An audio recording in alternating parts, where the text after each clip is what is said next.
श्रीकृष्ण परब्रह्मणे नमः। श्री सद्गुरु परमात्मने नमः। सर्वमहर्षिभ्यो नमः।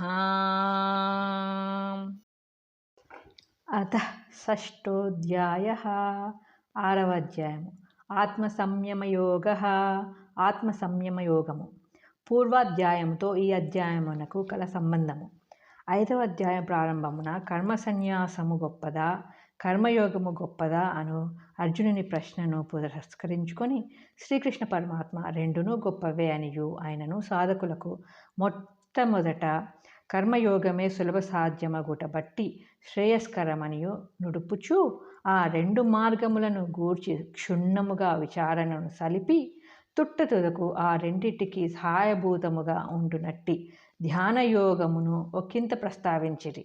కానీ దానిని గూర్చి అచ్చట వివరముగా తెలుపలేదు.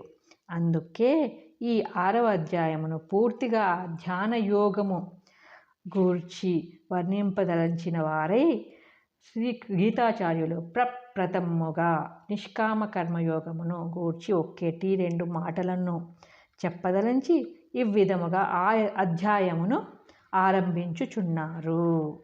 శ్రీ భగవానువాచ అనాశ్రితః కర్మఫలం కార్యం కర్మ కరోతి యః స సన్యాసీ చ యోగీ చ న నిరగ్నిర్న చాక్రియః. 1వ శ్లోకం. శ్రీ భగవంతుడు చెప్పెను, ఎవరు చేయవలసిన కర్మలను ఫలాపేక్ష లేకుండా చేయునో అతడే సన్యాసియు యోగియు అగును. అంతియే కాని అగ్నిహోత్రమును వదిలినవాడు కానీ కర్మలను విడిచినవాడు కానీ సన్యాసియు యోగియు ఎన్నటికీ కానేరడు. వ్యాఖ్య. సన్యాసి అనగా కొందరు అగ్నిహోత్రమును త్యజించిన వాడనియు కాషాయాంబరములను ధరించిన వాడనియు మాత్రమే తలంచుదురు. మరికొందరు యోగి అనగా కర్మలన్నిటినీ విడిచిపెట్టి ఏకాంతమున ఏ కొండ గుహలోనో ఉండువాడని భావించుదురు. కానీ ఇవి అన్నీ బాహ్య చిహ్నములు, బయటికి కనపడే చిహ్నములు. ఇంత మాత్రము చేత ఎవరునూ సన్యాసులని కానీ యోగులని కానీ చెప్పదగరు. లోని వాసనలు నశించవలను, సంగము అనగా అటాచ్మెంట్ తొలగవలను, ఫలాపేక్ష విడవలను, బాహ్యముతో పాటు అభ్యంతరము కూడా మారవలను. అప్పుడే వారు సన్యాసులని కానీ యోగులని కానీ చెప్పదగియుందురు అని భగవానుడు ఇచ్చట చక్కగా ఉపదేశించుచున్నారు. చేయదగిన కర్మలచే చేయుటయు వానిని కూడా ఫలాపేక్ష లేకుండా మాత్రమే చేయుటయు సన్యాసి యొక్కయు యోగి యొక్కయు లక్షణమని ఇచ్చట పేర్కొనబడెను.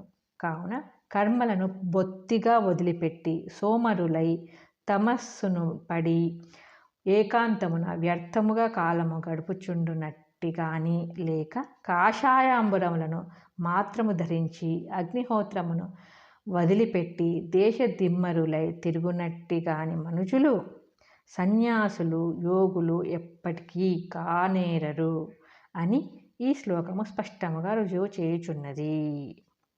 సన్యాసమునకు చిహ్నము కర్మఫల త్యాగమే అగును. సంగరాహిత్యమే యతీశ్వరునకు గురుతు. కాబట్టి ఒకడు వాస్తవముగా సన్యాసి అగునా కాదా అని పరీక్షించుటకు అతని ఆచరణను చూచిన చాలును. ఇచ్చట 2 విషయములు ప్రస్తావించబడినవి. మొదటిది చేయదగిన కర్మనే, కార్యం కర్మ చేయుట. 2 దానిని కూడా ఫలాపేక్ష లేకుండా మాత్రమే చేయుట. అధర్మ కార్యములను, శాస్త్ర విరుద్ధ కార్యములను, పాప కార్యములను ఎన్నటికీ చేయరాదు. ధర్మ కార్యములనే, శాస్త్ర విహిత కార్యములనే, పుణ్యకార్యములనే చేయవలెను. వానిని కూడా ఫలాపేక్ష లేకుండా గావింపవలెను. ఇది ఏ మహోన్నతమగు ఆచరణ. ఇవ్విధముగా ప్రవర్తించువాడే వాస్తవముగా సన్యాసి. అట్లు ప్రవర్తించువాడు గృహస్థుడైనను సన్యాసియే అగును. మరియు సన్యాసులు పొందు ఉత్తమ ఫలములను అతడును పొందగలుగును. సన్యాసి అగుటకు ఇచ్చట ఒకానొక వర్గము కాని జాతి కాని మతము కాని ఆవశ్యకమని చెప్పబడలేదు. పైగా తెలిపిన సల్లక్షణములు రెండును కలిగియున్న చాలును అని మాత్రమే వచింపబడినది. ప్రశ్న: సన్యాసి అనగా ఎవరు? యోగి అనగా ఎవరు? ఉత్తరము: చేయదగిన కార్యములను ఫలాపేక్ష లేకుండా చేయువాడే సన్యాసి. అంతియే కాని కేవలము అగ్నిహోత్రమును వదిలిపెట్టినవాడు కాదు. మరియు అట్టి లక్షణముకు కలవాడే యోగి.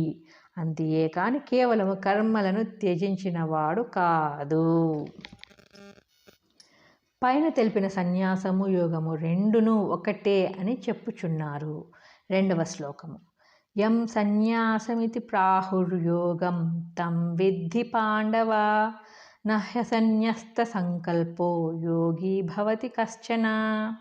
ఓ అర్జున, దేనిని సన్యాసమని చెప్పుదురో దానినే యోగమని ఎరుంగుము. ఏలయనగా సంకల్పమును వదలని వాడు ఎవడును యోగి కానేరడు. వ్యాఖ్య: జ్ఞానయోగి ఆత్మానాత్మ వివేచనచే దేహాది దృశ్య పదార్థములను కూర్చిన సంకల్పమును త్యజించి ఆత్మయందే స్థిరచిత్తుడై ఉండును. కర్మయోగి కర్తృత్వమును వదిలి ఫలాపేక్ష లేక నేను నాది అను సంకల్పములను వీడి ఈశ్వరార్పణ బుద్ధితో కర్మలను చేయును. ధ్యానయోగి బహిర్ముఖ వృత్తులను త్యజించి అంతర్ముఖుడై పరమాత్మను ధ్యానించుచుండును. భక్తియోగి పరమాత్మయందు తప్ప తదితర వస్తువులందు ప్రీతి లేనివాడై వానిని గూర్చిన సంకల్పములను త్యజించి దైవపరాయణుడై మెలుగును.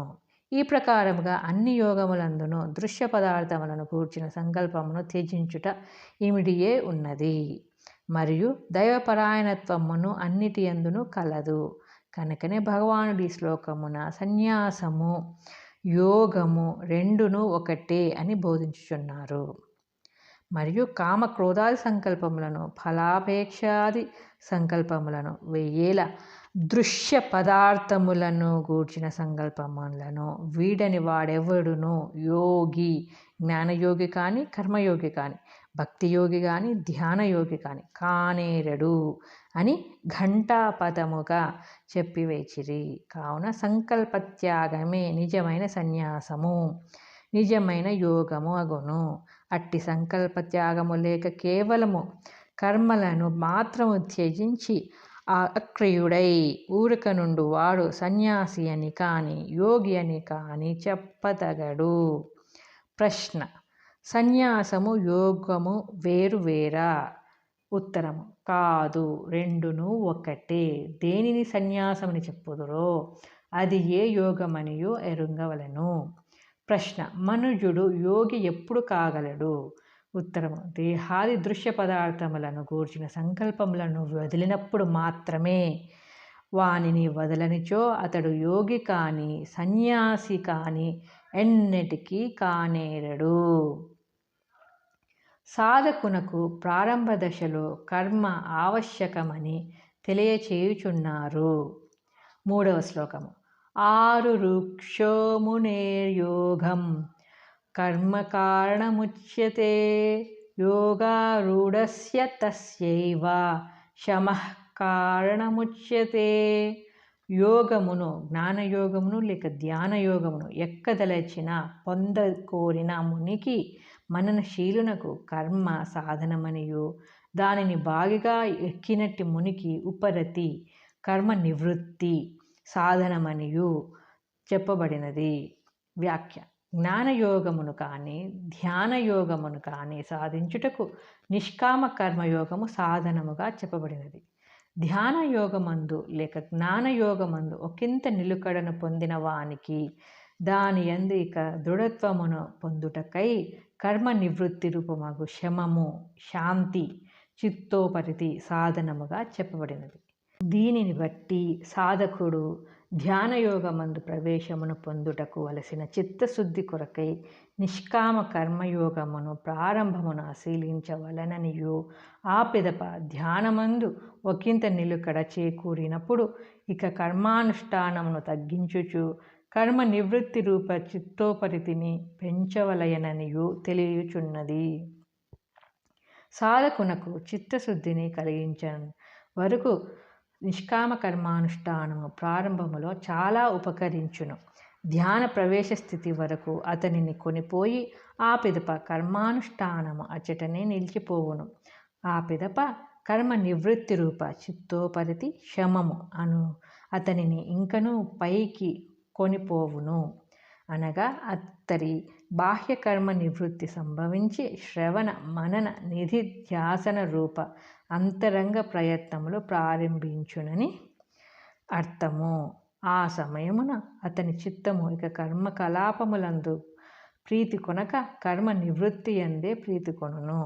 దృష్టిని బహిర్ముఖముగా పోనీయక అంతర్ముఖమునర్చి చిత్తశాంతిని గోరుచుండును. అట్టి శమమే అతనికి ధ్యానయోగమందు క్రమముగా నిస్సంకల్ప స్థితిని కలిగించి ఆత్మస్వరూపానుభవమునకు తీసుకొని పోవును. కాబట్టి ఆధ్యాత్మ రంగమున ప్రారంభ స్థితిలో ప్రతివారును పుణ్యకర్మాచరణ నిష్కామ కర్మ సాధన తప్పక చేయవలసినదే. అట్లు చేయనిచో చిత్తమున తమస్సు సోమరితనము ప్రవేశించుటచే అది జడప్రాయమై జ్ఞానయోగమందు కానీ ధ్యానము యోగమందు కానీ ప్రవేశించుటకు అనర్హమై ఉండును. కురుపుపై ఏర్పడిన పక్కు కాలక్రమమున దాని అంతట అది రాలవలసినదే కానీ బలాత్కారముగా ఊడు తీసినచో పుండు పెద్దదై చెరుపు చేయును. అట్లే ధ్యానం యోగమందు నిలుకడ కలిగినప్పుడు కర్మ దాని అంతట నదియే తొలగిపోవును. అపరిపక్వ దిశలోనే దానిని తొలగించినచో లక్ష్య ప్రాప్తి చేకూరదు.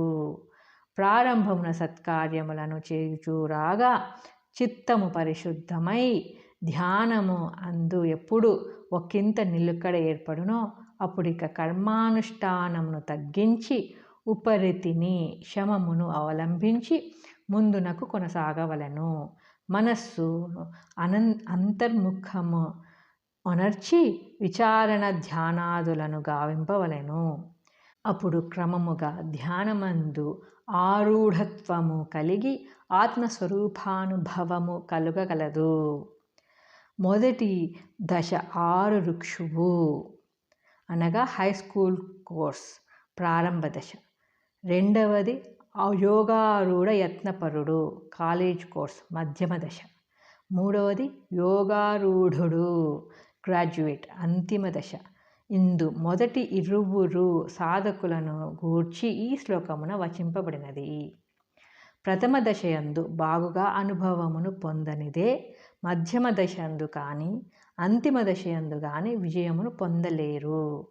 ప్రాథమిక పాఠశాలలో విద్యనందు ఆరితేరిన వాడు ఉన్నత పాఠశాల యందు విద్యను చాలును కదా. కాబట్టి ఆధ్యాత్మ రంగమున నడక ప్రారంభించిన వాడు కర్మలను వదలక నిష్కామముగా వానిని ఆచరించుచు కొంత పరిపక్వ దశ ఏర్పడినప్పుడు కర్మ నివృత్తిని అవలంబించి అంతర్ముఖుడై ముందునకు సాగవలను. చిత్తము అంతర్ముఖమైనప్పుడు కర్మ ఆచరించుటకు కూడా సాధ్యపడదు. అత్తరి కర్మ భారభూతముగా తోచును. కర్మ నివృత్తికి అది సరి అయిన లగ్నము, అంతకు ముందు కాదు.